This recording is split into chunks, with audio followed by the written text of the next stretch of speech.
પ્રાર્થના સંદેશ ન્યૂઝમાં આપનું સ્વાગત છે।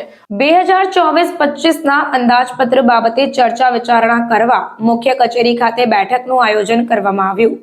નગર પ્રાથમિક શિક્ષણ સમિતિ વડોદરાના નાણાકીય વર્ષ 2024-25ના અંદાજપત્ર બાબતે ચર્ચા વિચારણા બેઠક મુખ્ય કચેરી ખાતે મળી, જેમાં અધ્યક્ષ વિનેશભાઈ પંડ્યા, ઉપાધ્યક્ષ ડોક્ટર હેમાંગ જોશી, શાસનાધિકારી શ્વેતાબેન પારગી અને તમામ સભ્યો ઉપસ્થિત રહ્યા, જેમાં આગામી નાણાકીય વર્ષમાં શિક્ષણ સમિતિના કર્મચારીઓના પગાર ભથ્થા, પેન્શન, રજા પગાર, એરિયર્સ તથા અન્ય ભથ્થા પેટી થનાર ખર્ચ બાબતે અંદાજપત્ર સંબંધે ચર્ચા કરવામાં આવી હતી।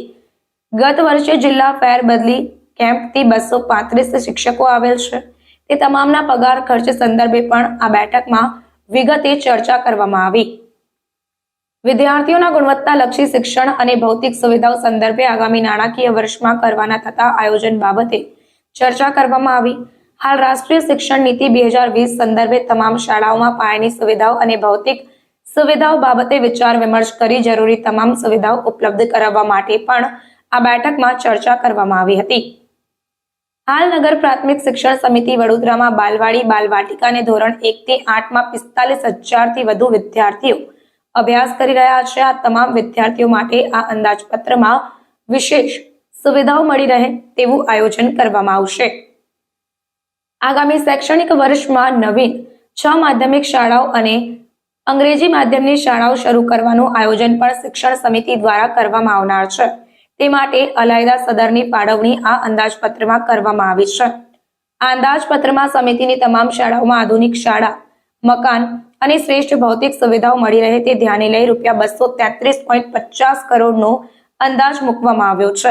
આ અંદાજપત્ર મંજૂરી અર્થે ભલામણ કરવા વડોદરા મહાનગરપાલિકાને મોકલવામાં આવનાર છે। આ પ્રસંગે નગર પ્રાથમિક શિક્ષણ સમિતિ વડોદરાના અધ્યક્ષ વિનેશભાઈ પંડ્યાએ જણાવ્યું હતું કે આ અંદાજપત્ર સમિતિના વિદ્યાર્થીઓને શૈક્ષણિક અને પાયાની સુવિધાઓ આપનાર બનશે અને વિદ્યાર્થીઓના સર્વાંગી વિકાસમાં માઇલસ્ટોન સાબિત થશે।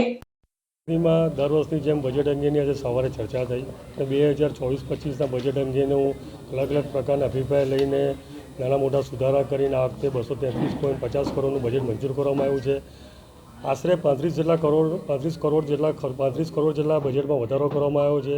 એનું મુખ્ય કારણ છે કે નગર પ્રાથમિક શિક્ષણ સમિતિમાં જિલ્લા શિક્ષણ કેન્દ્રમાંથી જે શિક્ષકો 235 જેટલા શિક્ષકો આવેલા છે એ લોકોનું 25 કરોડ જેટલું ભારણ થાય છે। સાથે સાથે આંતરમાળખાકીય સુવિધા ઊભી કરવા માટે શિક્ષણ સમિતિમાં અલગ અલગ સ્કૂલોમાં એનું 11 કરોડ જેટલું બજેટનો વધારો થયો છે। એ રીતે ટોટલ 35 કરોડ જેટલા બજેટનો વધારો થયો છે। બાળકોમાં શિક્ષણની સાથે સાથે પણ અલગ અલગ પ્રવૃત્તિમાં ભાગ લેવા માટે ગ્રાઉન્ડ હોય, અલગ અલગ પ્રકારની પ્રવૃત્તિ હોય, આંતરમાળખાકીય સુવિધા હોય, સિવિલ કન્સ્ટ્રક્શન હોય, ઇલેક્ટ્રિફિકેશન હોય કે પ્લમ્બિંગ કામ હોય, અલગ અલગ પ્રકારની સુવિધા ઊભી કરીને બાળકોનો સર્વાંગી વિકાસ તેના માટેનો પ્રયત્ન કર્યો છે। આશરે 35 કરોડ જેટલા બજેટના વધારામાં 25 કરોડ જેટલું બજેટ શિક્ષકોનો પગાર અને એમાં જાય છે અને 10 કરોડ જેટલું બજેટ જે આંતરમાળખાકીય સુવિધામાં જાય છે। એમ કરીને ટોટલ 35 કરોડનો વધારો થયો છે। પ્રાર્થના સંદેશ ન્યૂઝની તમામ લેટેસ્ટ અપડેટ્સ માટે ચેનલને હમણાં જ લાઇક, શેર અને સબસ્ક્રાઇબ કરો।